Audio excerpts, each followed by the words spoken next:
So Steve, I know you were called a few names in the office for having two Volvos running concurrently as long-termers, but as it turns out, you might have been a genius, because what it did is give you a nice insight into kind of old Volvo and new Volvo.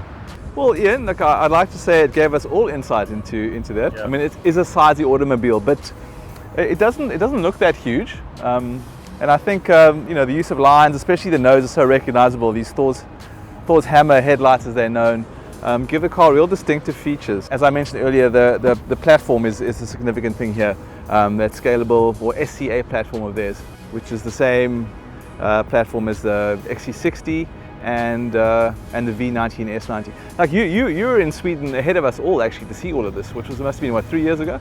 Yeah, a little bit longer actually. I think, and I drove in the back seat while it was still a test mule. Yeah.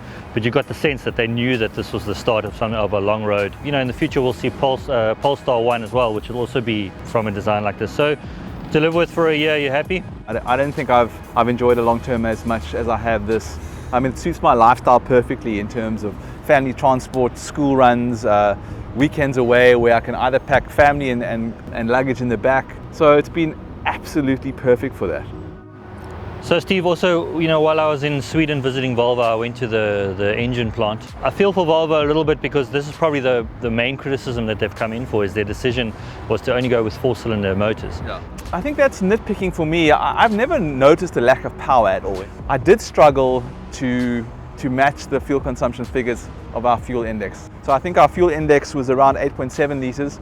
I'd have to drive fairly lightly to keep it under 10. The way they're moving, specifically Volvo, talking about EVs and hybrids as being part of the future, maybe it's a smart way of going, where the engine is not really a big characteristic and we move into the electric age.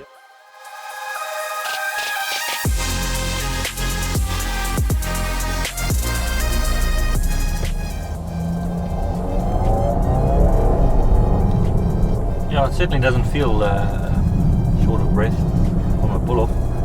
No, as I said, it's certainly got enough power. The one thing this model benefits from is it gets Volvo's new Power Pulse technology, which is it gets a little bit of a extra special turbo. So they use compressed air to spool up a turbo. Yeah. And you feel, not that you felt much turbo lag in the XC90's original 2-liter turbo diesel, but here you feel less so. So the power's gone up from the original 165 kilowatts and 470 newton meters that this XC90 D5 had at launch, to the model now at 173 kilowatts, 480 newton meters. Along with that extra increase in power is going to, as you'd expect, a slight increase in price as well. Yeah. So at launch, this model, this Inscription, was 985,000. It's gone up to just over $1 million now, so it's $1,007,000 odd. I gotta say, it does feel like $1 million car. You know, some cars feel they're priced at $1 million, and you go, geez, like that's pushing it. Yeah. Midway through its time with us, it's got a software upgrade. Added a few more bells and whistles to the really already excellent Sensus Connect infotainment system. In my opinion, I think it probably is the best one around, and certainly in terms of usability and navigation. And the sound system? Sound system, great. BMW 18-speaker sound system. Honestly, one of the best I think I've come across in any car. Talk us through the air suspension, because we've gone over a few bumps now. The ride is certainly on the firm side, not jarring, but the air suspension, have you enjoyed that? Yeah, that would definitely be an option that I would tick, and it is part of that 70,000 Rand premium pack that I was talking about. A car came with that. It makes the car a little firm, perhaps. I think quite supple as well.